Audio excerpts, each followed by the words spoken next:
Good morning, folks. A warm welcome to you to the second day of this year's Industry Samurai Conference and Awards. Today, we have one of the most awaited panel discussions of this year's conference because the subject is being talked about a lot, not only in India, but across the world. And as you know, the subject is electric vehicles, their future and their adoption in India. And we do have the good luck, the fortune of having experts who not only represent leading organizations in the business, who are industry experts in their own right. Before I introduce our experts, our speakers to you, let me quickly give you a backgrounder of today's topic. The global EV market never looked this good. Global EV sales grew by 38% in 2020 and then more than doubled during the following year.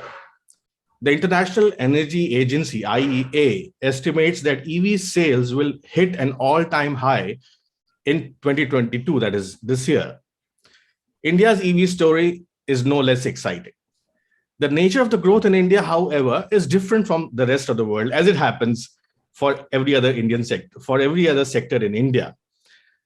In India, most EVs are two-wheelers that are getting sold, which account for over half of the sales volume. The next popular segment is three-wheelers, which are not only making travel efficient and green, but also providing jobs to a large number of people, particularly in the tier 2 and tier 3 cities. Now, today we have a pantheon of speakers who are going to speak on the topic, and let me quickly introduce you to them. We have Mr. Abhijit Sinha, National Program Director, Ease of Doing Business. Mr. Samir Jindal, Director Engineering, MG Motor India. Mr. Manoj K. Sundaram, Head Business Development, Zeiss. Mr. Uday Narang, Chairman, Omega Seiki Mobility. Mr. Narayan Kumar, Group Chief, Industrial Devices Division, Panasonic Life Solutions India. Mr. Raman Upamanyu, Manager Business Development, Maupos India Private Limited. Now, the first question and the obvious question that I'm going to ask our speakers is, as they say in the movies, what was your first experience like with an EV? I'll start with Mr. Sinha. Abhijit, over to you. Thank you. Thank you for having me here, and very good morning to all of you. It's a memorable moment for me when I first time drove EV. I have 3 electric bikes and 1 electric car, and all of them they keep on changing because we have to review many of them. Many of them they come for testing, and my first experience given me a message that this particular vehicle has a different type of feel, different type of vibration, which you actually do not feel. And that vibration makes somebody more comfortable the way they look at it as an ICE engine. And if somebody can, if there is a possibility for the next generation that they do not have to buy, but still they can use EV, then it would be a faster mode of adoption. This is what we took over in NHEV and tried to give a vehicle like cars and SUVs to people to go to Jaipur and Agra without even owning it, without even buying it. So that's the message which project also gives, and that EV has given me, that next generation is not going to look at EVs as a product. They are going to look at EV as a service. Thank you. Thank you, Abhijit, for sharing that with us. Narayan, what has been your experience? Well, I guess 3, 4 years back, the first experience came when I visited our headquarters in Japan. It happened that the transit vehicle using was the lithium battery of Panasonic, and it was the Tesla Model 3. When I sat actually, so you can't feel that whether the vehicle has kind of started or it is still in motion. Coming back to India, I think the two-wheeler thing, which I was just mentioning a few minutes back, I think that's how I drove one. It gave a very good experience, and following of course, the four-wheeler vehicle, which is introduced by some leading OEMs now. I think overall, if you see the overall experience, you get a feel that you are part of a very sustainable ecosystem. While we are moving from airports back to our homes, I think you can see a lot of cabs also moving on the EV side now. So you get a a real good feel. And as we move forward, I think the ecosystem seems to be evolving quite well. Thanks, Great Narayan. overall. Yeah. Thanks so much, Narayan. Samir, what has been your experience?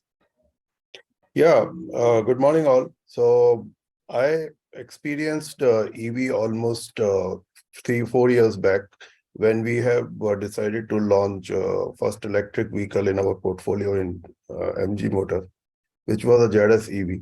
And when it came for testing to me, it was so smooth, like Mr. Narayan also said, when we start the vehicle, we don't feel it is started. So that was the thing. And then when we drove, the initial torque is so high, which we don't get in IC or diesel engines. And that's from the motor characteristics. And all this makes EV a very fun to drive and also very quiet vehicle for people. And it's really a class in itself to drive such a vehicle and introduce it in India. And it's quite successful now. We are second in the country with the ZS EV vehicles. Thanks so much, Samir. Uday, what has been your experience? You cannot. Okay, my voice is not getting. Oh, you are on mute, Uday. Okay, I just wanted to. Hey. Yeah, great. Sorry to be 2 minutes late. It just had some technical issues. Worries. I apologize. Look, I'm born electric, and I don't know, maybe for me, electric was something that really drove me. Almost 8 or 9 years ago. I've been. I'll be honest with you. I've been I have driven Reva. I don't know if you know, a long back. God bless Chaitan. I think he was early before the times. Otherwise, he would have been today's Elon. But he's doing great work in Sun. But my point is that, I've been involved in this journey for quite some time in the United States. I've been involved, in electric vehicles in the United States. Then I obviously decided to come to Asia. In the 3-wheelers, the 2-wheelers. We've come out. We're coming out with our 4-wheelers in the cargo space. I have been more focused on. I think the largest amount of pollution comes from transport sector. So I really focused on that than on the passenger. I think MG and everybody here is doing a fantastic job. I respect him for that. But I think for me, how do I, bring, with vehicles in Europe, in the United States, I've spent a lot of time in Asia, now I'm willing in Africa. So, I've come through a long time through this journey. What excites me is when we first started this journey, we was like Forrest Gump. We were running by ourselves, and now a lot of people are running. And what is more exciting for a person like me, who is so driven for green energy and sustainability, is where all the big boys and girls, I mean, MG, Tata, Mahindra, everybody's joined this game. And what will happen is now that, with what's happening in Europe right now in 2030 to 2040, I see, the IC game is going to be shut down. Obviously, there'll be vehicles down the road. But I think everybody joining this will make a benefit to only one person, which helps me, is the consumer. Better products, safer products, and better quality. So anyway, it's been a long journey. I hope I have the energy for the next 50 years. I know we've got a lot of young panelists here, so I hope I can keep up with them. Thank you so much. Thanks so much, Uday. That's very encouraging to hear. Manoj, what has been your experience? Yes, Manoj, you are mute. Manoj, yeah. My first experience with EV was in the US. So that was in the second week of September 2016. I landed in US and I was picked up by my friend in a Tesla. I never realized the power of Tesla. I just told him that, okay, you have a huge LCD screen. Why do you have this? I mean, at the time, Tesla was not so popular and I didn't really feel, probably I was overwhelmed by the environment and the US and so on. A few days later, I was staying with him, and then I was next to his, a typical American home where you have a garage road, a parking spot, and so on. So we both were standing, and then he told me that, Manoj, can you move a little? The car is coming. I still remember the moment. I couldn't believe. I said, where is the car coming? Then I see the car is reversing itself of its own, with this fellow controlling it on his phone. And then, that was the moment I realized what is Tesla and what is EV and how it can be a big game changer. More recently, about 8 to 10 months back, during the COVID times, we had this last mile connectivity bikes. So some were installed in our home, and I took my boy on a ride, and that was a more exhilarating moment when you can really feel the speed of a EV. So I think it works both ways at the higher end spectrum, and also in the for the kids and for commoners. So this is going to be a great game in the coming days. Thanks so much, Manoj. Raman, your experience? Honestly speaking with my viewers, first of all, thank you so much for providing me this chance. So honestly speaking with my viewers, I haven't drove the EV yet, but I have seen a lot of videos in the YouTube and comparison of the petrol engine and the EV cars over there. So as I saw there, and I believe that performance wise, torque and acceleration of EV vehicles are really, really good compared to the petrol vehicle. Moreover, I haven't drove the electric vehicle, but yes, I have sat in one of them, like during my one of the cab rides. The best thing I like about EV vehicle is noise, because whenever you are inside the vehicle, you are not realizing that like you are sitting inside the vehicle. So the noise level is very, very, very minimum over there.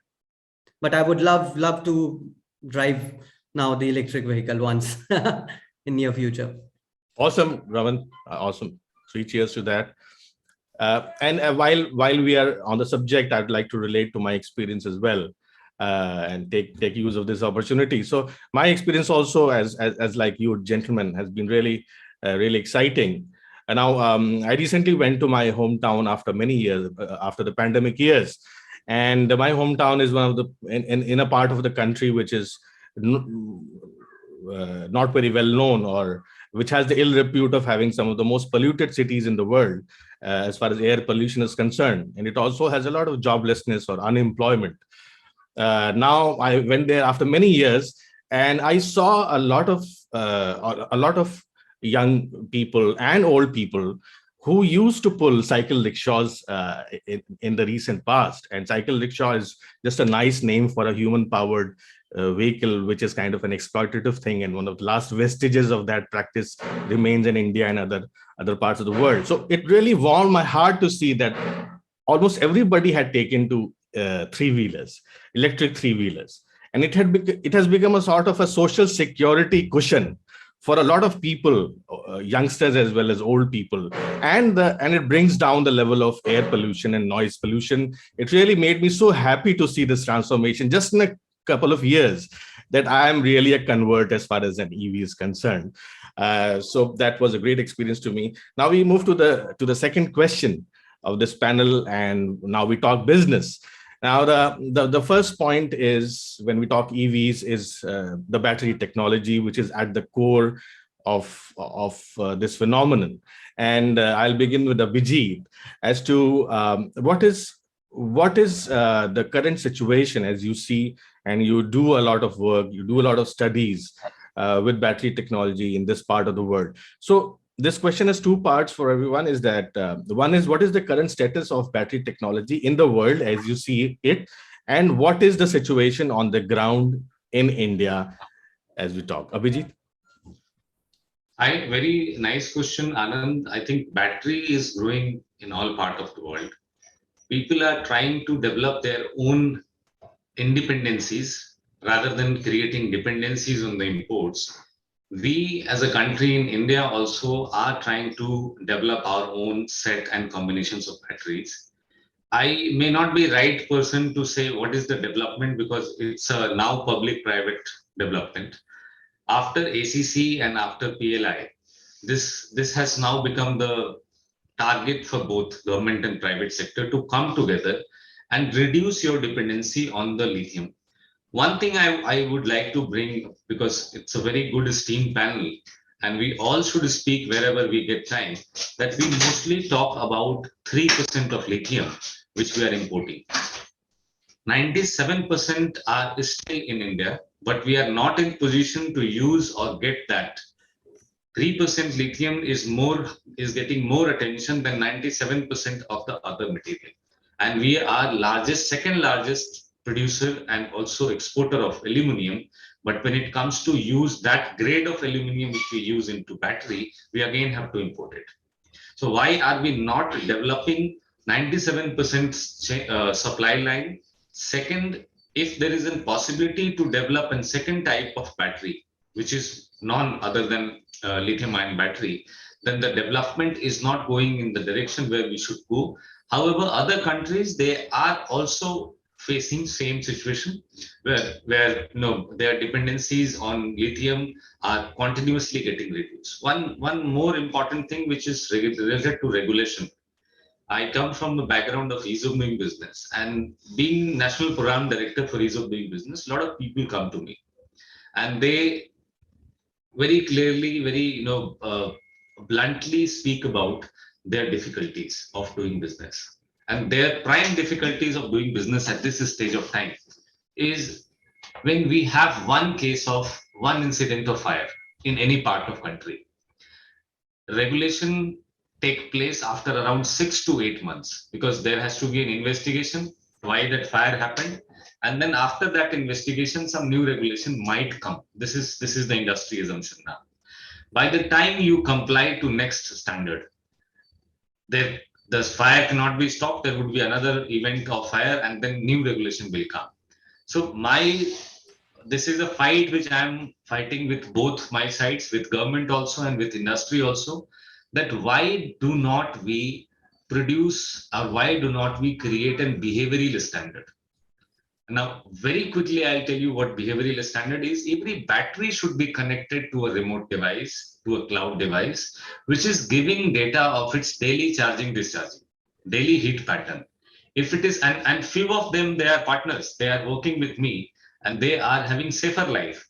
So any day when battery is showing a volatile pattern of heat or melting, swelling, anything, then at least that particular battery can be focused, their batch can be recalled, and if something happens to that battery, or if a certain fire incident happens, then we can have small device which is called black box for the flights, can be kept inside the battery, which can keep 5-second data before the blast. Even till 5 seconds it can keep restore inside it, and after blast you can recover that small device, you can read what happened to battery. The fire was because of connector or wire or external impact or heat or sunlight, anything. The 6 months which you are spending in the investigation of that battery, what wrong went to it, is the very critical situation for the industry. People keep on blaming each other. People keep on creating speculations, and it very badly affects the growth of the industry. So if we can do these two things, that behavioral battery standards would be able to focus on that battery which is behaving abnormal, volatile, we can pull it out from the use so that nobody gets harmed. And second, all those batches of that can be pulled out. If these two things can happen, then no, any product or any two-wheeler or any three-wheeler which is under certification, which is submitted for certification, would not have a surprise standard. So these are two takes which I wanted to share, but we'll keep on contributing. Happy to contribute. Thanks, Abhijit. This is absolutely the most important, the most relevant and pertinent topic point in today's discussion of, because the battery technology and some incidents that keep on happening in such a large country as India, absolutely the news spreads like wildfire, and then suddenly people are shy and they hold back in adopting. So that's a great thing, and you absolutely hit the nail on the head that this is the way to go about it. Narayan, I would seek your views on the battery technology as you see it in the world and on the ground in India. Yeah, well, so while we talk EV, I think the first thing everything comes to the mind is the battery, because still it contributes about 35 to 40% of the total cost. Of course, I think with large economies of scale, that percentage will come down, but also on the contradictory side, when the volumes go up and the mining of the lithium goes down, then the overall cost still goes up. So I think that is one perspective. I think commenting on the battery technology, this is so one, of course, the lithium is at the core of the overall agenda from a perspective point of view, because energy density is something which large players would like to focus on, because you pack in more kind of energy per kg of the overall battery. I think, having said that, there are 2 points you said in terms of, I think Abhijit also rightly mentioned, in terms of development of new technologies. And many players across the globe are also experimenting with a lot of other metal combinations. We hear even also of the sodium part. Uh, Whether we use lithium combinations or nickel or the other technologies, I think the central part is to look at from the overall availability from a country perspective. While we don't have a very strong lithium reserves in India, but of course, government, as I think, has made a lot of strides in terms of looking at assuring the safety of the reserves in the, for example, Latin American countries. I think that is a right step in that direction. I think more importantly, apart from the battery, because battery itself is just an energy source, the combination of the battery with a battery management system in totality, I think that makes a very well integrated, agenda that the industry and all the stakeholders should look at. So it is battery management system, which also includes devices. We call it as we call it also the battery disconnection unit. So there are a lot of products on the component side which help us, make this overall energy package or the energy architecture quite worthwhile. And as it moves on, I think this is where the direction I would personally feel. While the battery density will keep on going up, the cost will come down. But from an overall ecosystem point of view, we should not look at battery in isolation. It is a combination of the overall architecture that makes it quite worthwhile for all the players in the ecosystem, because I think that's how the system will further evolve. Great insight, Narayan, the battery architecture, and thank you for addressing the point of battery safety also, which Abhijit also spoke about very nicely. Samir, what is your view on the current battery technology and particularly the battery safety aspect of the gamut? Yeah. So I think, as Mr. Vijit rightly pointed out, we are focusing a lot on lithium and cobalt for imports, but other lot of raw materials which are available in India, like manganese, nickel, copper, aluminum, graphite, titanium, we should also look into exploring our own resources. Also, on the alternate batteries, there are a lot of experimentation going out, and sodium is another aspect. Sodium batteries, which BYD has recently introduced. So all these developments definitely will help reduce a lot of dependent on lithium in future. And battery technology, as Narayan rightly pointed out, he's from Panasonic and he knows very well. So all this is a combination of BMS and different components. Also, I was talking to Honeywell last week, and they have a device called BAS. So that also prevents the thermal runaway and things like that for battery safety. So that is also very important in that terms. And I personally visited some of the battery suppliers like Exide Leklanche in Gujarat. And we have a quite good infrastructure now to build up the batteries by ourselves, except for the cells, which we are dependent still on the import. And then other things like BMS and all, there are now companies developed who can develop this logic algorithm for safety aspects and other things.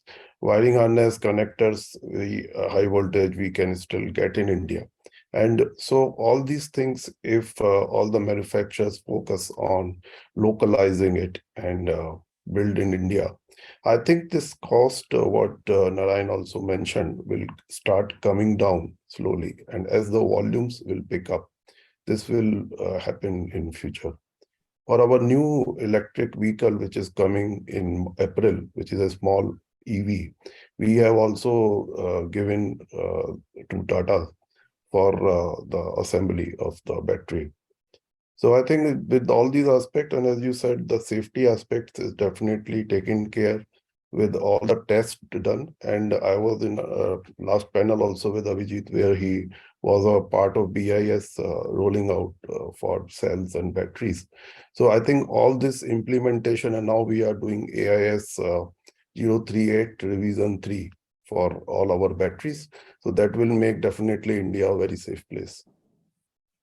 Thanks, Amir. I have a follow-up question that I'll put before the panelists after this this question is answered, because battery safety is something that we should address. It's a big thing. It's like the elephant in the room that nobody wants to talk about. But now we have experts here and we have a stakeholder from policy also. I think we should kind of address that in our own way. But I'll come to that. I don't want you to digress from the main question, which is the status of the battery technology and its status in India. Uday, your views on battery technology?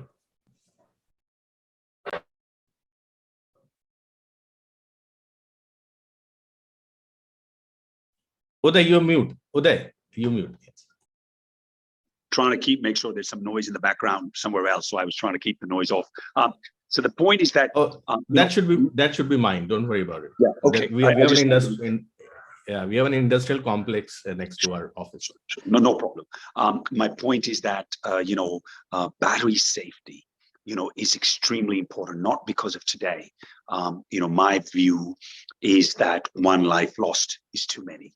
Okay, we have to take responsibility.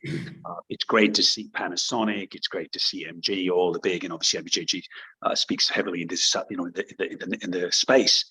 My point is that as OEMs, we've been in business for quite some time, but in the name of startups and in the world of quick money, we are forgetting that this is the automobile industry. It takes time. It's not only about, and I know I was a hedge fund manager for 35 years, so they'll all hate me for it because I say this. It's not about doing one round and then increasing the value to the second round and the third round. What I would say is to all the young men and women in this country that when you build products, making two-wheelers or a three-wheeler or a four-wheeler and saying that I'm going to sell 1 million vehicles, that's bullshit. Sorry to use that word. You've got to spend some time. You've got to be able to take safety first. And I think the fires that have happened primarily has happened in some of the, and I am not about China bashing, right? Doesn't matter. There are some companies, CATL, some of them make beautiful products. I'm not a BYD, as somebody mentioned. MG does some of that. I don't mind. But the point is that buying cells from China, which are DEF grade, I don't know. I open up all the batteries. I look at the packs. I look at what they make. Some of the OEMs have to be responsible. There has to be responsibility taken that, you're going to sell a vehicle for 30, 40, 50, 60,000 on a scooter, and it's not safe. I think if you use the right cells and if you use the right technology and you spend the time on R&D, you'll build good products. Now, there has been some fires in Tesla too, but they're very minimal. So my point is that, we are working with lithium, we're working zinc here, aluminum here. We're working on, we are going to announce a major deal where cells are coming for our new battery pack plant from the United States, from a gigafactory that is more safer, that is built products at a very high level. Technology continues to change. I think safety first before selling vehicles, safety first before raising rounds of funding. This is important. This is, that person on the vehicle, and could be your sister, could be my mother, could be somebody's family. And selling vehicles, it's a new world where, I see young gentlemen, men and women, and I support them fully. I've aligned with some of them recently, is that, just to raise funding, don't bring products which are unsafe. Bring new technology, test the technology, work. Panasonic will never, ever issue a product that is not well tested, right? I mean, some of the guys said in a lab, I've tested, 100,000 kilometers. In a lab, when you play cricket or you play sport, I'm very much into sport, putting it in a nets and putting it in the live cricket is very different, right? So I'm saying, let's make sure this is a marathon. This is not a sprint. Abhi to trailer bhi shuru nahi hua EV industry ka, whether it's EV, hydrogen, kuch bhi. People are very much in a hurry. And I can understand maybe I'm in my 50s and, worked on Wall Street for 30 years. There's a hurry of young men and women to put products and raise funding. I'm saying that's good. That ecosystem India is providing today, and I'm loving it. India is going to be the third largest economy in the world. So no shadow of a doubt. My point is that we've got to be able to bring technologies that are safe, and in battery and powertrains and motors, we've got to be careful. And I'm saying that, I think that a lot of new technologies are coming out. This space continually needs to evolve. There are new and old players, but I think, and I think our friends in China played I was one of the largest commodity traders in the world at one time. If you look at where they have planned in terms of not just cell making, but the components of cell making, they've played it well, and I respect them for that. But my point is that there are many new technologies that are coming out. Battery prices, this continuous battle of, I agree, 30% of battery, of a vehicle is a battery cost, but I think that this is going to change. Scale is going to come, and whether it is EV, we are working on hydrogen technology. We are working on multiple other things in R&D centers in Korea, Thailand, and Europe now. This is something that is important, but I have to keep emphasizing, please build safe products. And if it takes time, all young men and women, please take your time. Don't be in a hurry, because, we can really, really build India into a major powerhouse of EVs and other alternate technologies. And I think what we believe is that we have the people, we have the companies, the money is there.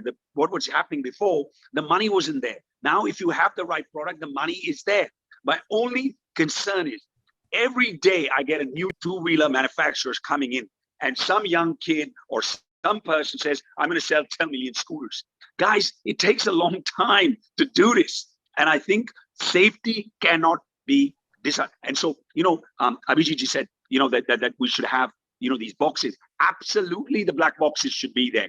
But before the black boxes, put products, make products safe, so that exposure, that black box is never needed to be used. I'm being very passionate about this because we've lost people. Even if it's one, I think it's very sad. And I think what needs to happen is enforcement. Enforcement in the United. I spent 35 years in the United States and Europe. You drink and drive, your license is going to be killed, and you're going to go to jail. It's not that you make a mistake, you get a slap on the hand, you pay a small fee, and you move on. That has to come. And I'm saying that goes for OEM like me, it goes to MG, it goes to Panasonic, it goes to CS, everyone. Sorry, thank you so much. Hey, thanks, Uday, for addressing it with the right degree of passion that it requires. It's a huge, huge issue. And that was actually going to be my next question, and you addressed it already and with so much fervor, and I thank you and I applaud you for that. Absolutely, battery safety. And my suspicion as a writer and an observer of the industry is that the demand surge is so fast that there are startups and there are smaller companies who want to take advantage of it, and they are not paying the right attention to the safety requirements. Now, I turn to Manoj, who is into the business of quality assurance, among many other things that his company does. Manoj, from a quality assurance point of view, what does it require in the EV industry? What are the boxes to be checked? Yeah, so I will, since we are discussing on batteries, and a lot of points have been mentioned as to how we import batteries from various sources and how to grade them and so on. So we have been working on this challenge with many startups and established companies in the two-wheeler, four-wheeler space in India. We have also had the opportunity of checking the complete individual cell or a complete BMS as a unit, as a failed unit. We have solutions available at our Bangalore plant to check the cells which are getting imported, to grade them, not only on generally the grading is being done only on the electrical voltage basis, the anode cathode voltage. But what is also important is the stability of stability of the structural components which are inside. So we have a technology by which we can enable you to sample and grade the quality of cells which are coming in, and then fit them into, look at safety from a different point of view as to what is being provided from your import. So that is one area where we are focused. As it was mentioned, that 30% of the cost of a car is the battery pack. But 30% of the battery pack, the cost of one's individual cell, 30 to 40% is the cathode. So if you look at the components, the 7 or 8 components which go into a cell, most of them are not yet made in India. So that is one area where we have to increase the knowledge and the skill level around these components. And also, I will request Abhijit ji to see that there is a discussion on the PLI scheme where the government is providing the subsidy to cell makers, but not to the component makers. So not everybody buys components actually, and the component making itself is a big skill, anode, cathode, and the electrolyte and so on. So I think somewhere some directions have to come from the government to make the component makers in India. And we as a quality solution service provider have the capability in India, again, not in Germany or in my headquarters, in India, to check the individual components, qualify them, and pave way.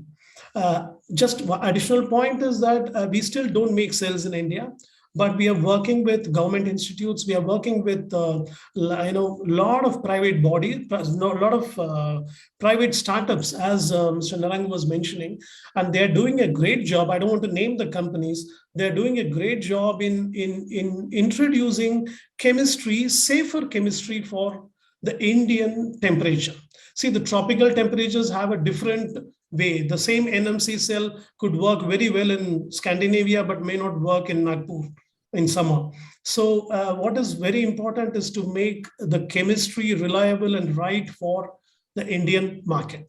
So we are working with companies in India, and also we are working with multinationals around in China and so on, working on the microchemistry and microcellular structure to make safer and more energy storage cells. So Thanks so much, Manoj. Raman, your thoughts on it?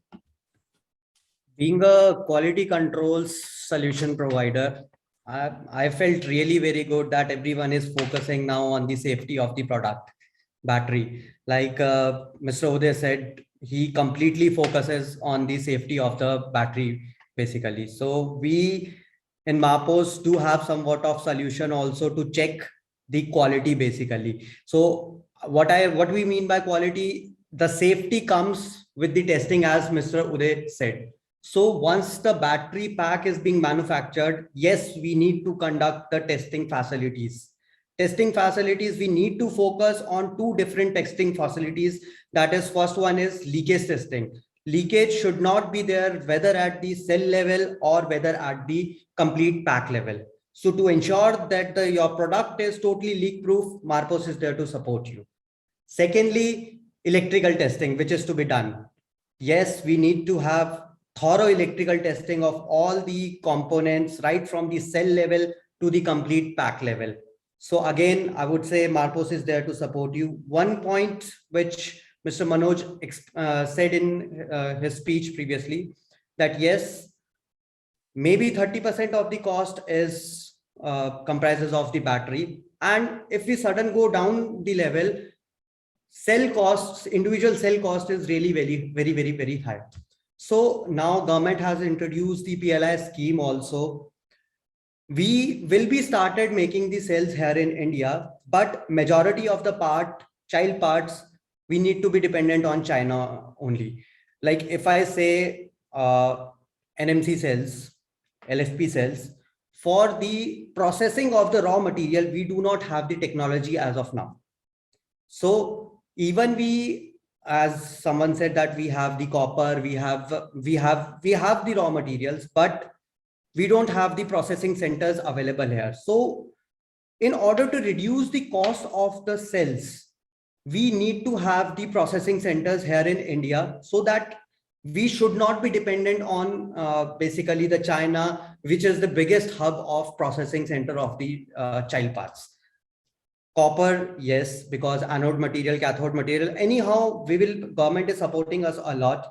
They are introducing the PLI scheme of $2.5 billion. So yes, but yes, for the child parts, we need to be dependent on the China. We need to work on that. Wow, Raman, thank you. Thank you for those deep Anand, insights. if you Very quickly yes, allow yes, me please. 10 seconds. Yes, please, Abhijit. Manoj, your input is very well taken. It is very important for us to also develop the components. And Raman Upanyus, I think not to you only, but to all of us, we very quickly wanted to share one important policy level technical discussion is battery swapping policy was announced in the beginning of this year with the budget.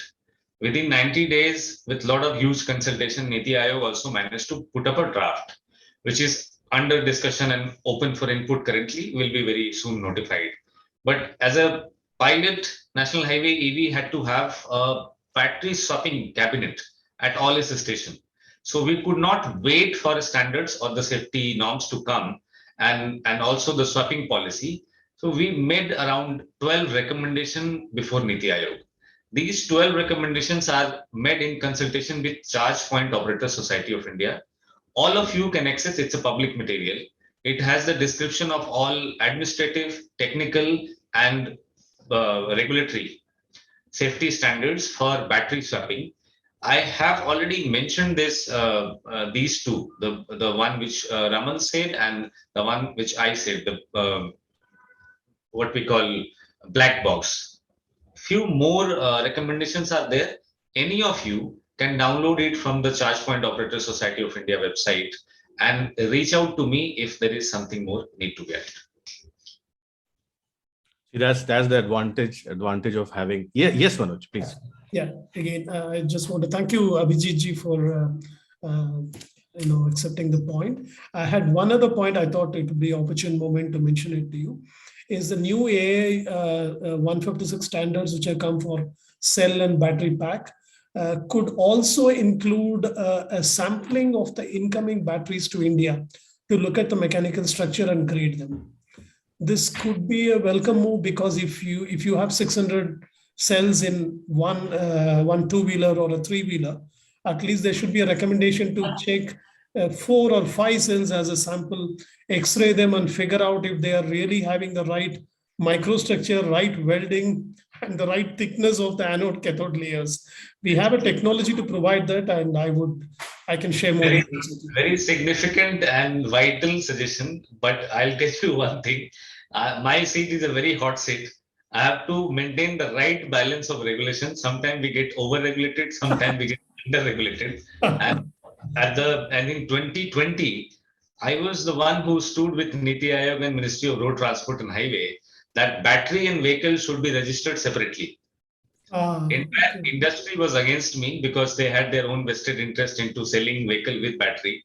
But now, since vehicle and battery both can be registered separately, we also can imagine subscription and battery as a service. So at times when we suggest something as a ease of doing business, people from the industry, they also have such reluctancy. So you are asking me that people who are going to import, we can stop their import, take out a sample cell and then do an X-ray. They'll be very, very uncomfortable. No. They could, I'm sorry to interject. Please continue, sir. So that you may have some other perspective of doing it. If it may be possible, it sounds like a good idea, provided I do not get bashing for proposing this. Okay, sir. I could probably discuss separately on this topic with you later. Sure. Yes, please. Thank you, sir. Yes, please. Narayan and Samir, do you want to add your thoughts to this topic, Narayan? No, I think we have covered, large, I think, fraction of the whole topic. I think the only point is to look at,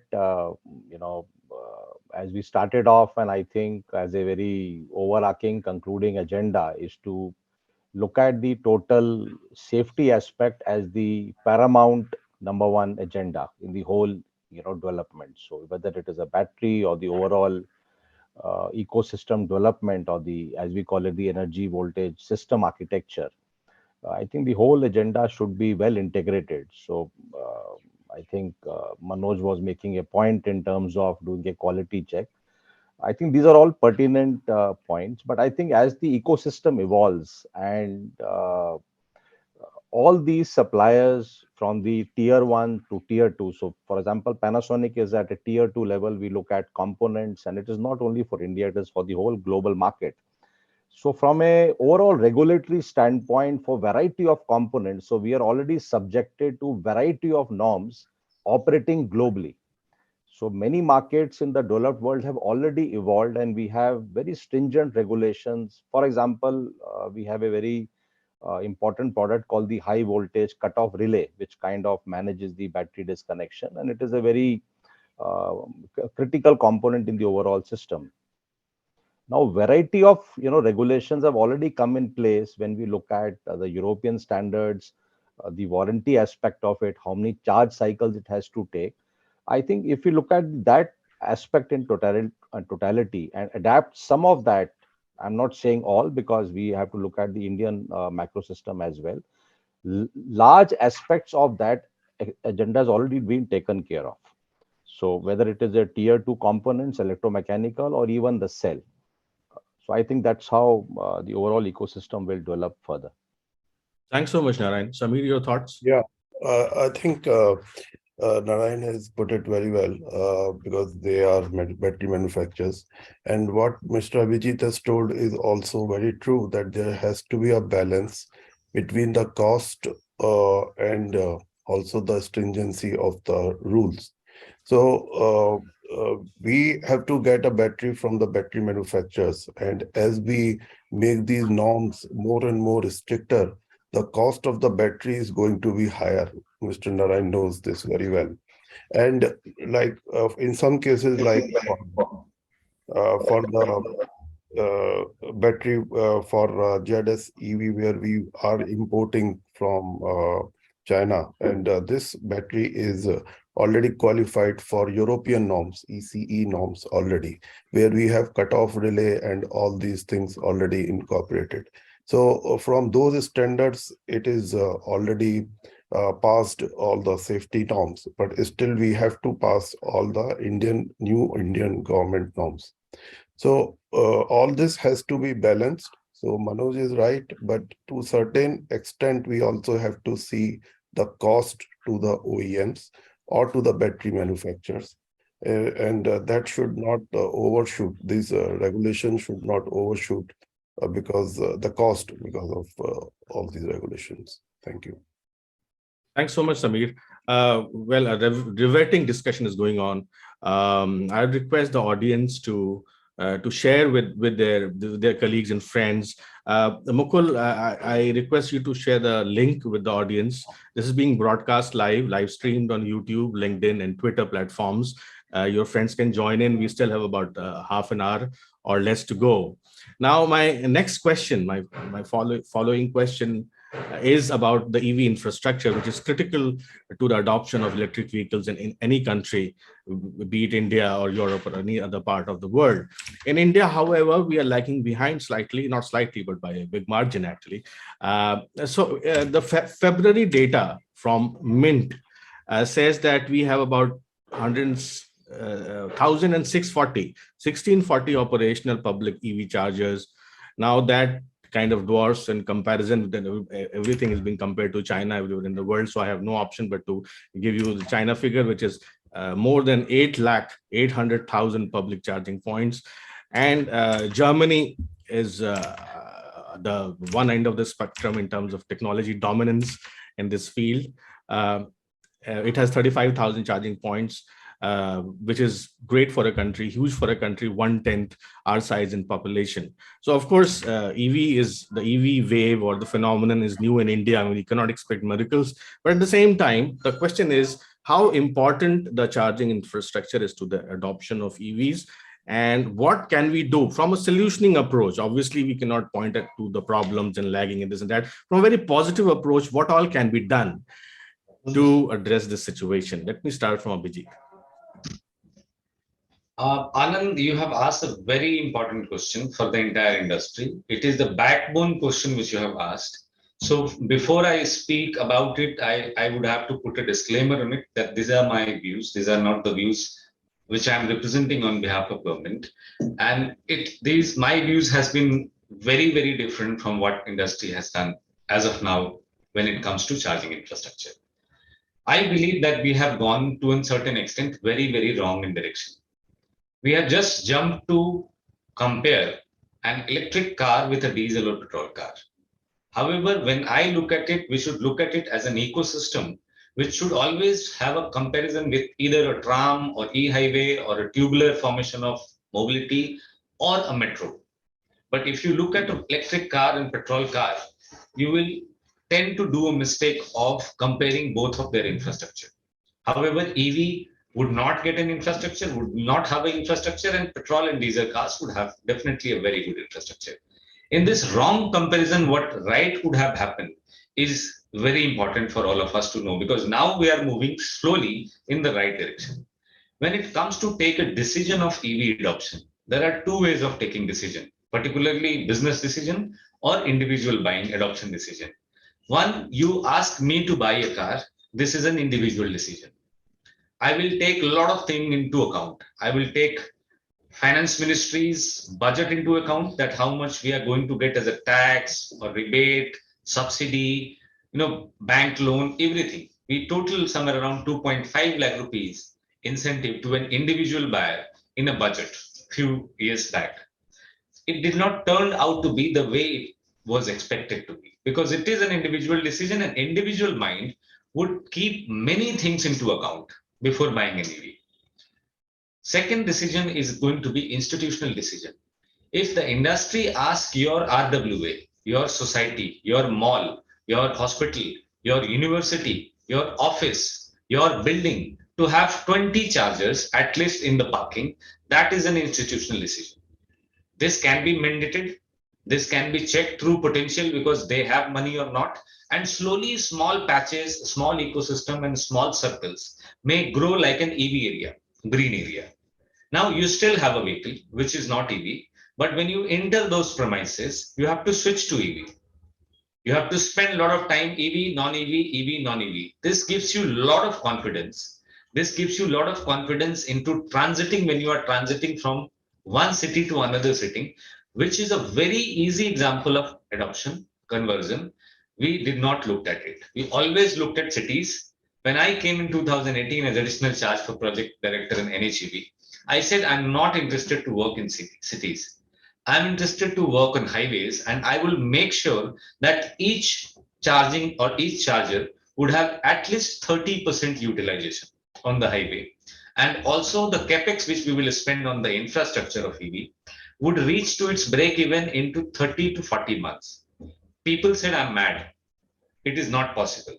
But now, since the captive trials of trial 1 and trial 2, both of them, they successfully considered, they've successfully completed, and we know how the highway infrastructure and mobility goes. आपके बस का जो driver होता है, वो जहां खाना खाता है, जहां रुकता है, जहां ऑनबोर्डिंग करता है, all points are fixed. There is no random stoppage.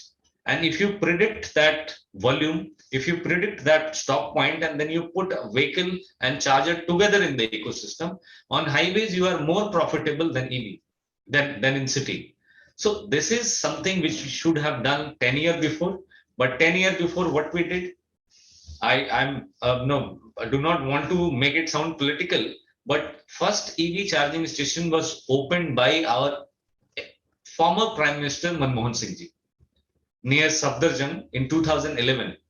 The mission name was National E-Mobility Plan, or 2020, something like that. From 2020 to 2021-22, what you have created is a utilization of public charger is from 3% to 5%.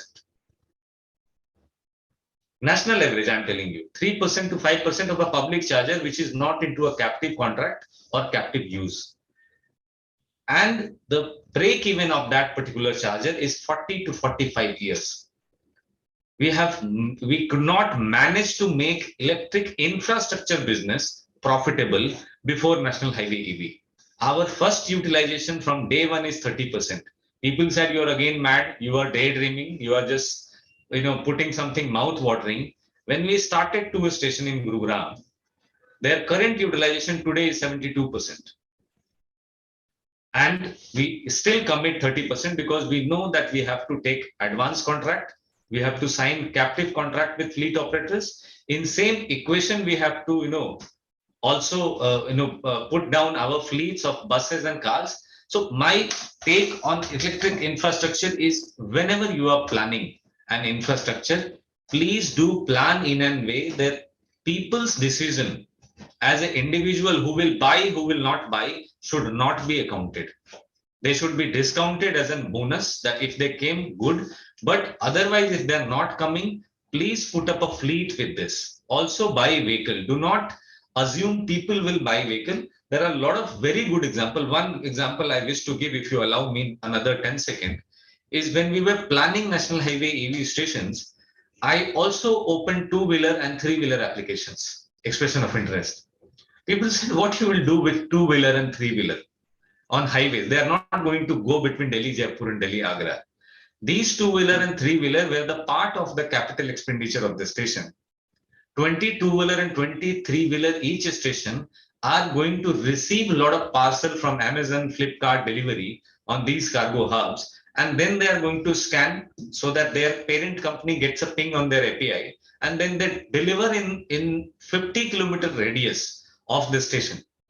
This is now same people, same companies are saying 20 two-wheeler is too less. If the kind of volume we have into e-commerce, there will be, all the time there will be a scarcity of vehicle. So we need to understand this, that these 20 two-wheeler and three-wheeler, once upon a time was very huge, unnecessarily you are buying, and today they have become too less. Because they have a captive contract with companies like Amazon, Flipkart, deliveries, and many e-commerce companies who could not deliver to tier 2, tier 3 cities on highway in rural areas just because of two reasons. One is the postal code reason. The address is not very easy in the village area. Neem ke ped ke piche. Only a village guy will be able to know neem ke ped ke piche kya hota hai. That's the difficulty which these companies are facing, and now this difficulty is sorted. So the penetration, if it is increasing, the employment which we are getting, energy which we are putting on, and also the environment which we are saving, then it is going to bring a lot of infrastructure, a lot of possibilities with the e-mobility. Last but not least, when it comes to infrastructure, did we manage to compare conventional infrastructure, which we call petrol pump, and electric charging station ever? No. We had a very progressive and very promising government, which actually works on the mantras of our Prime Minister: reform, perform and transform. And if you look at the very bold reform which Power Ministry did in 2018, is to tell people that if you wish to own a charging station, there is no license required. But if this will only be a document, a PDF on the website, then it is not going to change the sector. We tried to change the sector. We tried to dig up the question that why in this country where PCU used to be a business, where people putting up a small phone, a landline phone used to be a business at some time. And today you are saying that the future petrol pump would not have a license. Why not entire India is adding up, getting queued to take a charging station? They have a lot of money in the economics of the microeconomics. They have a lot of land pieces across the highway, across the cities. Why are not they coming is because of three reasons. Nobody told us what is the design of charging station, what is the layout, safety standard, and other designing element of the charging station. However, in petrol pump, it is very, very clear. Today you get a petrol pump license, tomorrow architect will come and they will start the work. Because the more time you spend in construction, the more money you are wasting. Second, nobody knows how to finance an EV infrastructure, because you meet people into conferences who say we have 1,000 crore rupees. But when you go to your conventional bank, they say EV infrastructure. Sorry, sir, I cannot read even the proposal. So that's reluctancy of mainstream financing towards EV infrastructure. Last but not least, metro reaches to its break even. I'm quoting Delhi Metro, 8.5 years. A city petrol pump reaches to its break even into 2 and 3 years. But you do not know how many years it takes for a charging station to reach its break even. हम petrol pump से कितना कमाते हैं सबको पता है, लेकिन charging station लगाएंगे तो कितना कमाएंगे? Nobody knows. So that's the third answer which we gave, that 20 36 to 40 months is the break even of a charging station with a captive charge on highways. The layout of the station is open now. It is in public now. I am glad that Gadkari ji opened so that all of you know that how third generation of a station is going to look alike. And the funding model of NHEB, which is annuity hybrid e-mobility, is going to tell you the best, smoothest, smartest way of funding and charging infrastructure without depending on the government funding. Thank you. Thanks so much, Abhijit. That's revelatory, and I'm so glad that I'm hearing all these views today. Samir, your thoughts? I believe you have to leave in some time, so please do share your thoughts on this and any other topic that comes to your mind on EV. Sure, Anand. Thank you. Yeah, so I think Mr. Vijay's points are very valid. And I have seen this infrastructure development for charging growing from 2019 till now. So this was like one of the topmost point of anxiety in the customer's mind while buying the EV in those days. But as the things have improved, and as you said rightly that China is having 810,000, but that also depends on the number of sales in the cars in the country. So we have still very less sales to 10 years. And this government has also given a lot of incentives in that case. In our country also, now government is trying to enhance a lot of public charging infrastructure involving a lot of public agencies like BE, ESSL, PGIL, NTPC, etc. And private companies also has to come forward for increasing the infrastructure across. And like MG, we have tried now residential areas. We have now trying 1,000 residential areas across India. And with BPCL, we have now signed a contract for putting up the infrastructure also. And with all these schemes like FAME2, PLI, and battery swapping and other schemes from government, this can become a lucrative business as well. And as Mr. Vijay rightly pointed out, that these are different areas where highway infrastructure is totally different, where buses and trucks stops at the dhaba and charges. The last mile mobility for three-wheelers is a totally different infrastructure where they travel not more than 40 kilometers, let's say, in a day, and particular stations. Two-wheelers, three-wheelers, fleet, and two-wheelers, especially from Swiggy or Zomato and other, they have in a confined areas of the city. So all this, right from the two-wheeler to three-wheeler to four-wheeler and the buses and trucks requires a very different stages of development and areas of development of the infrastructure. And this we have to lure many more investors into it and give them a return of 24 to 30% in that case, where they can come up more. Other than that, I would like to touch upon, like from ZS EV, from the beginning, we have an internet connectivity. That was the first car, where we map all the DC fast charging stations on the screen itself. And when you are traveling from, let's say, Delhi to Agra or Delhi to Jaipur, you have the charging stations defined where the person can, fill the charging before the battery gets finished. So all this takes away from the mind any anxiety of the charging. Also, I visited one of the fleet agencies in Bangalore, and they have a very good central control system where they control all their 300, 400 taxis across Bangalore from a central system. And their drivers have no anxiety of which routes to follow, where the charging station will be, where the charging is going to finish. They even have a mobile van where they can charge the taxi if there is any emergency.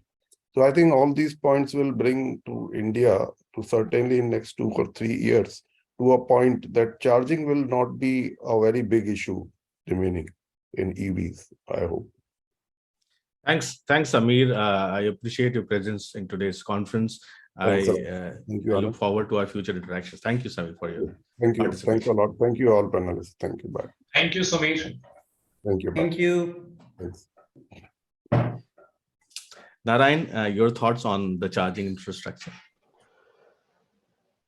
Well, I must actually thank Abhijit ji, who kind of took us through the whole journey, starting from 11 to the where we are today, and giving us perspectives, all across. So how does the whole thing look at? I would not risk too much. I would also add a disclaimer, because these are purely our views, because we are completely into the EV charging infrastructure as well. I think first and foremost, 2 points. The Indian automotive landscape per se is quite different from the rest of the world. So we are a 80% two-wheeler driven, agenda even till today. That's one. Number two, making a apple to apple comparison with the, as Abhijit ji rightly said, from a petrol pump infrastructure, and we make a replica of the same in terms of the EV charging infrastructure, I think that would be not the complete right way to look at it. So if we are looking at, opening up 20 lakh, I think that's the one of the figure that keep on floating around. By 2030, around 20 lakh charging stations need to come up across the country to support the overall growth. My mind asks a very pertinent question. From 14 till today, I think the cumulative sales of all electric vehicles put together has already touched about, I think, 15 million or something. That's the figure, 1.5 crore. Majority is two-wheelers, followed by three-wheelers. I wonder how this whole thing is surviving with 1640, kind of stations. I think that brings us to a very pertinent point. Unlike the petrol pumps, which cannot be distributed petrol cannot be distributed directly to the household owner, right? You cannot make a petrol pump line to fill up petrol at your house. However, the electrical energy can be really transmitted and distributed right to the doorstep. If you have to look at the 80% of the consumer, which are the two-wheelers, or if you look at the use cases, majority of the charging, with the growth of the range of all these vehicles also going up. So about 5 years back, we were having too much of range anxiety, right? Even in four-wheelers today, we have a range now which is promising around 250 kilometers. Two-wheelers has already crossed high speed is about more than 100 kilometers.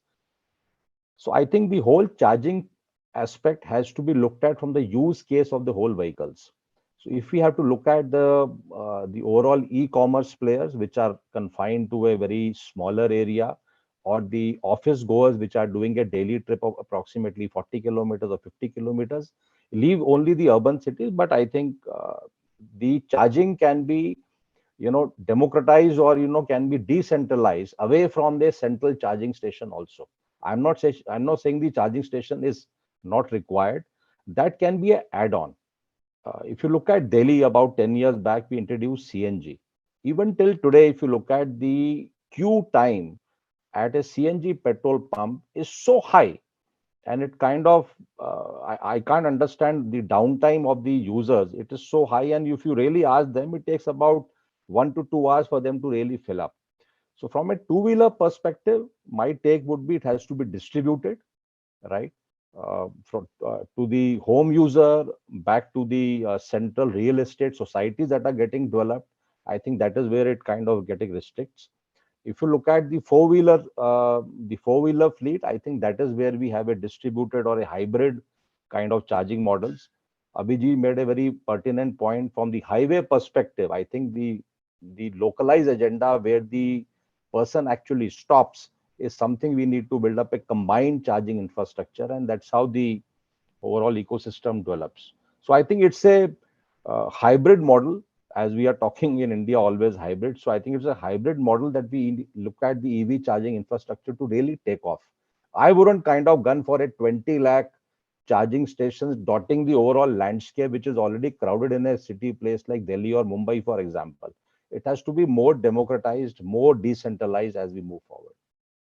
Thanks, Narayan. Thanks so much. Uday, your thoughts?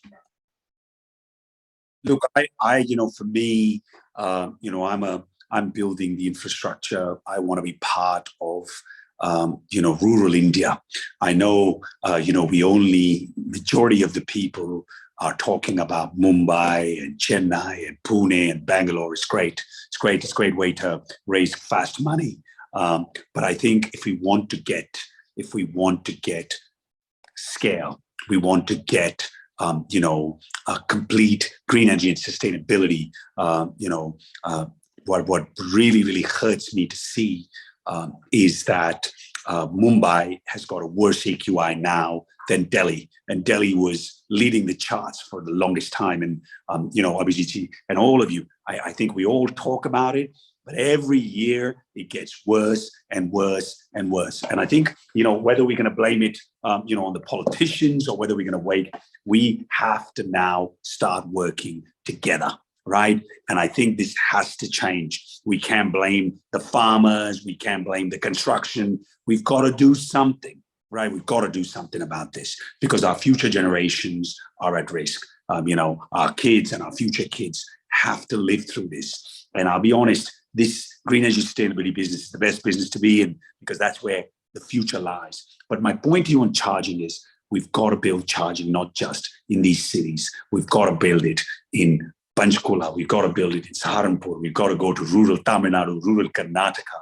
We've got to be able, and so I am particularly focused on bringing, whether it's OSME Link and my partners, everybody, what do we do to bring charging to tier 2, tier 3, tier 4 cities? Because if we're only going to do this in the biggest cities, we ain't never going to be able to get to China.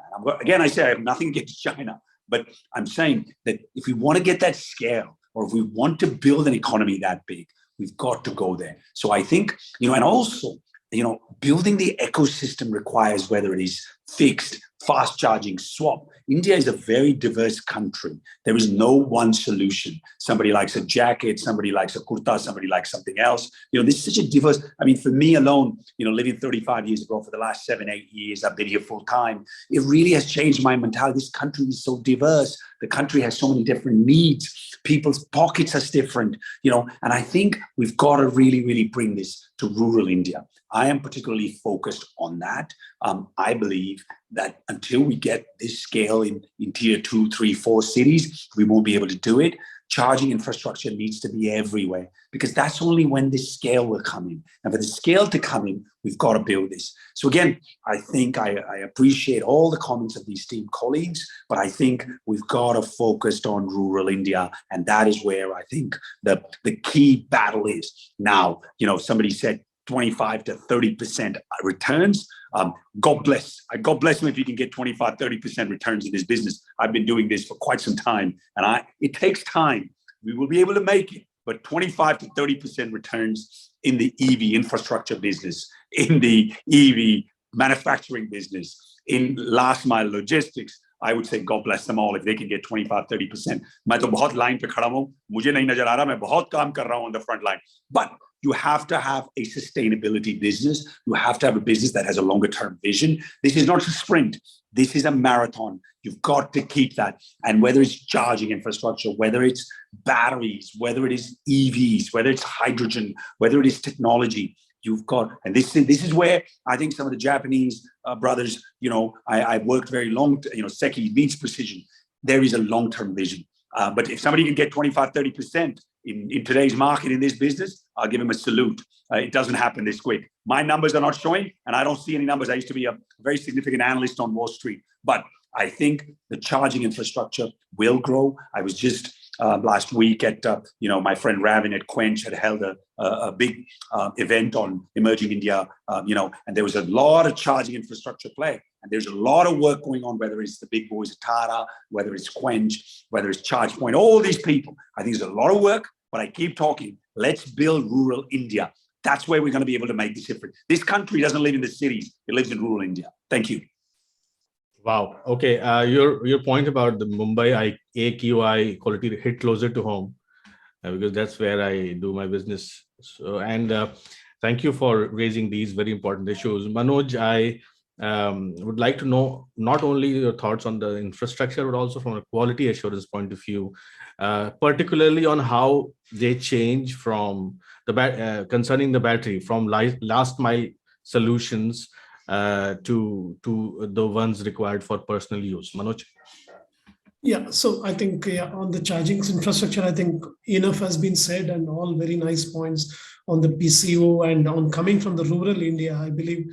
I mean, I had similar thoughts that they are the right ones to go from rural India where we have space, so we can set up things. And the most important thing is the government must see how to make it profitable, because in India we would definitely need somebody to man it. Otherwise, there'll be pilferage, there'll be damage, and so on and so forth. So the overall ecosystem has to be taken care of. Another important point which came up, which is from the quality side or from the battery side, if you see, the charging time, which Mr. Narayan mentioned, is the most important thing. You may put up 10 stations in an apartment, but if you have 1,200 cars, and it's definitely not going to work out, and nobody would shift. People living in apartments would never shift, because this chicken or egg situation is going to continue. Now I'll take you back. So there are companies who are working in what is called as 5-minute charging. There are Israeli companies working, and they have made collaborations with Indian companies to see how we can take charging, how we can do charging quickly. This is also being done by some Bangalore-based companies. I'm sorry, I don't want to name anybody. Bangalore-based companies who are working with different chemistries on anode and cathode, completely abnormal topics, to see how they can, the logistics topic, the logistic part of it, because for logistics, if the goods are running, if the vehicle is running, they make money. So they want to reduce completely the charging time. So you can have 500 stations with 30 minutes charging time, or you can have 300 stations with a much shorter charging time. So on the charging time topic, we as a company group in our headquarters, we do have researchers sitting and working on this subject closely with industry, closely with universities, to see how the charging time can be made faster. And again, it comes back to the chemistry topic. Again, it comes back to the microstructure topic. I mean, just to give you an analogy, the ions have to be put into a shelf like a bookshelf. So if you can put them quickly into the bookshelf, if the bookshelf and the path to the bookshelf is easier, and when you discharge fast, you have to pick up the books very fast. So it's a kind of analogy which we are working at the microstructure level to make this possible. And when people are talking about 5-minute charging, which is probably available in an Apple device, Apple keyboards get charged in about 3 minutes. And they work for 24 hours, 5 days rather. So I think the technology is available at a small level. It's a matter of time with the kind of changes it will come out. And if charging time is taken care, I think the infrastructure problem will be solved. And please make it profitable from the government point of view. Thank you. Awesome, Manoj. Yes, please. Rush to reach somewhere at 12:30, so I will have to leave. I'm glad that you pulled us in this discussion. By the title of the program, I thought there would be some award and praising discussions, but it's very insightful discussions where we have contributed today's time. So thank you, everyone. Namaskar. We'll see you again. Thank you. Thank you, sir. Thank you, Abhijit. So, gentlemen, Raman, your thoughts, and after that, I'll ask a quick question. We just have about 10 minutes to close this. Raman, your thoughts on this, please. Regarding this charging infrastructure, it's a very good question to ask. Obviously, we do lag in the charging infrastructure. Actually, I would just like to share an example with you. I was traveling one day from my office to home. There was new petrol pump open there. So fortunately, I got the chance to have a discussion with the owner of that petrol pump, because since I am from the EV industry, I asked him that why didn't you own for this EV charging station? Why you have applied for the petrol pump? So what he said to me in his language, "Bhaiya, yahan pe vehicles kahan aayenge itne?" First of all, so why we are not adapting to the EV charging station is the reason for that is uncertainty of the usage. First of all. Second, what I would like and what I feel also, we think that it's a huge investment basically. So no one is investing in that? Thirdly, what would be if like there are numerous of charging stations along the world or along the India, what would be the load into the distributors? Like if you say distributor, if I say the government bodies, like Himachal State Electricity Board, Haryana State Electricity Board, what would be the load? How the load would be shared? So these are 2-3 reasons in which we are getting the hindrance to establish a infrastructure. As Mr. Abhijit is not here, he correctly explained that government has now issued a policy that you don't need to have a license for charging infrastructure.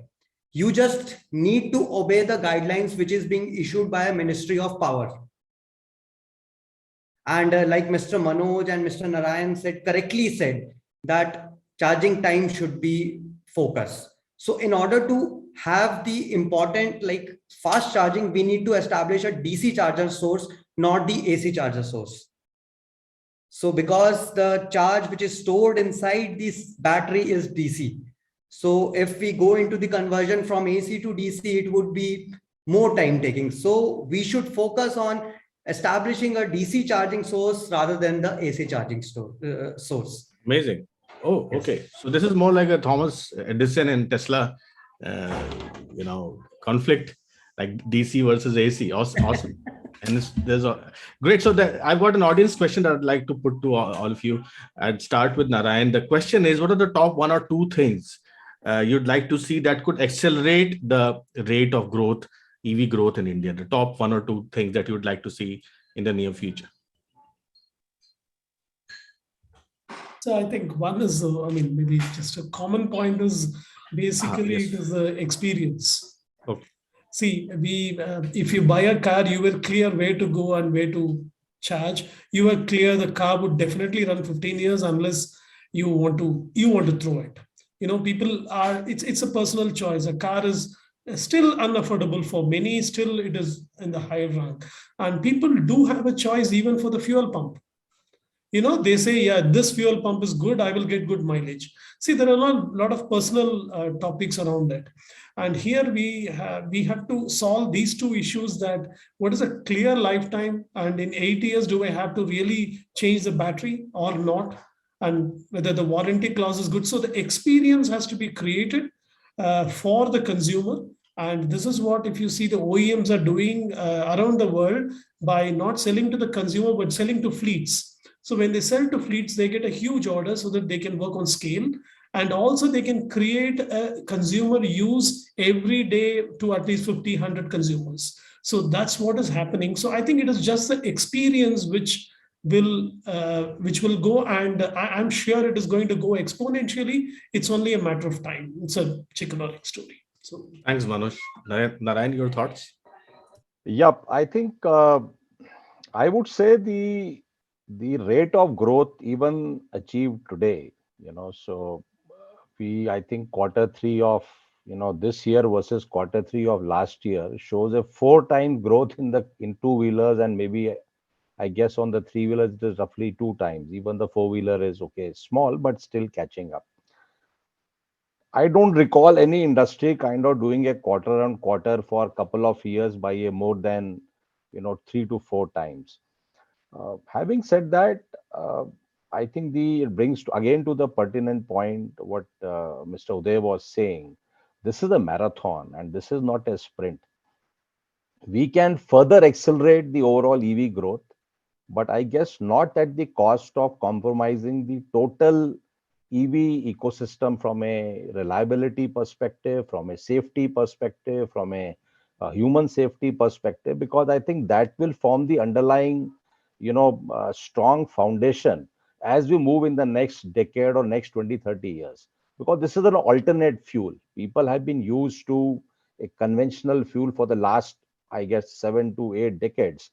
We are moving to an alternate fuel technology, and it is quite distributed.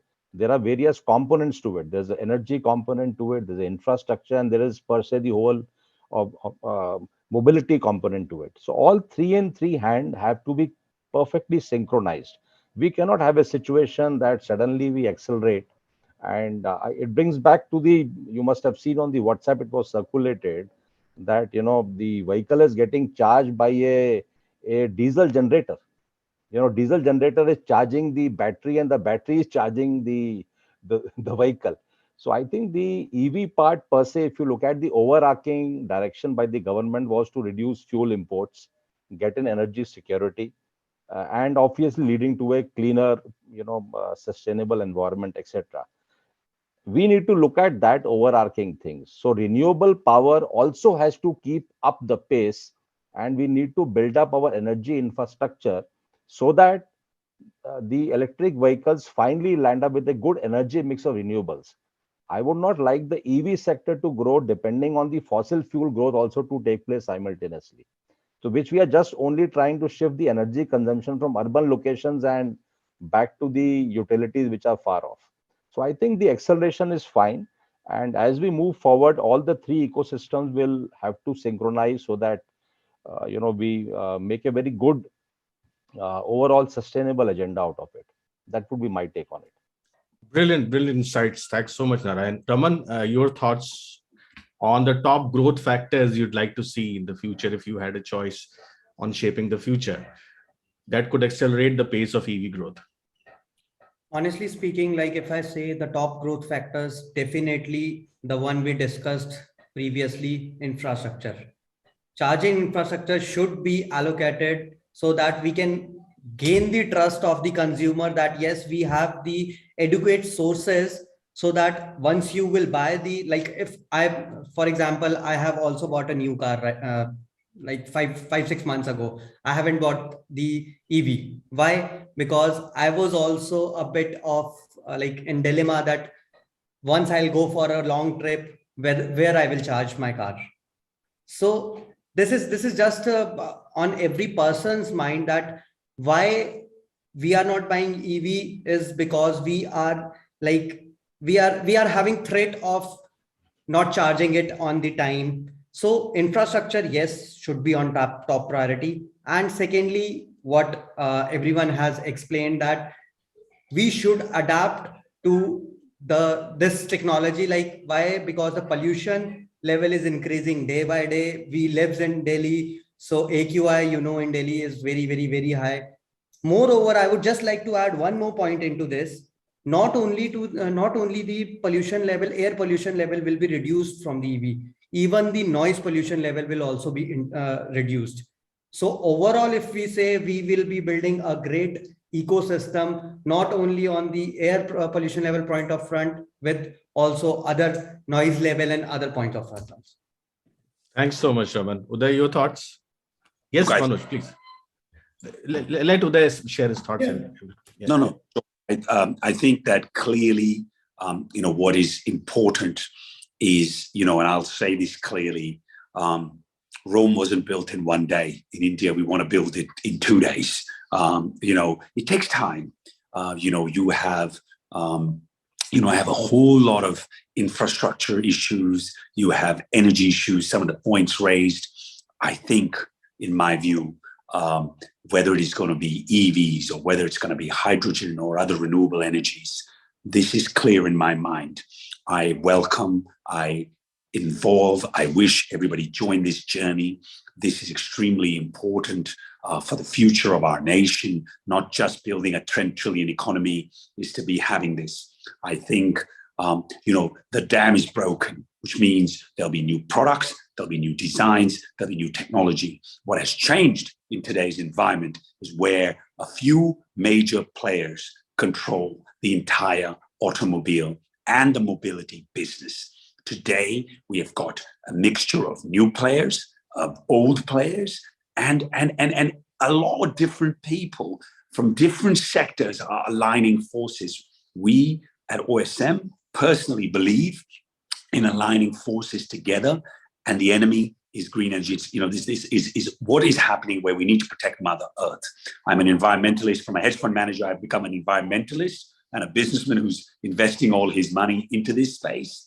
I think that what is important to understand is whether it is two-wheelers, three-wheelers, four-wheelers, tractors, airplanes, ships, a lot is going to move here. I think that we cannot I will always say, don't ask what the country can do for you. Maybe sometimes we should step up and say what we can do for the country. right? Modi ji cannot clean this country. We throw the garbage out. Okay, we all got to be part of the solution. And I think this subsidy and this crutch of government got to go. I understand a public-private partnership is extremely important. I want to make sure that we do our part. And I believe that if we all, public and private, align forces together in this journey, I think success is coming. Now, we have to give it time, you know, and I would hope my good young friend here, when he buys the next car, it is EV or it is alternate, I want to make sure we build an environment, we build the ecosystem where whether he's going from Delhi to remote part of Uttar Pradesh, he has enough charging infrastructure, he has enough product where he's not feeling the range anxiety. And I think over the next decade, that will be there. And I'm hoping, and I'm putting my money where my mouth is to make sure that this is something that becomes a reality and that everyone in this panel and every kid that comes up buys a green energy sustainability vehicle. Thank you so much. Amazing, amazing, Uday. Manoj, you were saying, sorry. No, I just wanted to say that I think we are doing reasonably well, I would say. If you think 80% of our market is two-wheelers, we sell roughly about 1 lakh of two-wheelers in India, EV two-wheelers, which is definitely not bad, considering that it's about 5% of the total two-wheelers sold in the country. And if you go back to US data or European data is of course the best because 50% is EVs, 50%. I mean, they are meeting that point. That again comes back to the question of affordability. In US, 87% is still IC engines. See, it's not that the IC engine story is going to be over. So there, the EV market share is in the range of 10, 12, 13% as of September 2022. Even in China, which is the EV hub of the world, it's about 73% is IC engines. So I think we are doing fairly well. And as everybody pointed out, it is a marathon. And as we keep going, suddenly we'll find that we picked up on smartphones and skipped the landlines. So we will take the journey very fast. That's my take. Brilliant. Yes, Raman. So just would like to add one thing. Uday has said that, yes, we need to have PPP, public-private partnerships.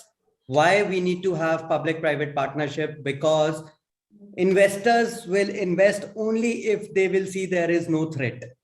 Thank you. Because if government will be involved, they will have somewhat of upper hand that yes, there will, if the startup will not do well, there is certain hope. Awesome. And secondly, I would request all my viewers, all the viewers that please focus on the quality, focus on testing, focus on having this complete ecosystem built up very nicely. Thank you. Please focus. Thank you, Raman. Please hear Raman out. And thank you, gentlemen, for this scintillating discussion. From a media perspective, it reaffirmed my faith in the ecosystem, in the passion that you brought onto the board of discussion today. Thank you, gentlemen. Have a brilliant weekend. And audiences, you can watch this on all the social media platforms. It will be there. Thank you for your questions. Have an amazing day. Thank you. Thanks, Anand, for moderating. Thank you, Narayan. Thank you, Raman. Thanks, everyone. Thanks. Thank you. Bye.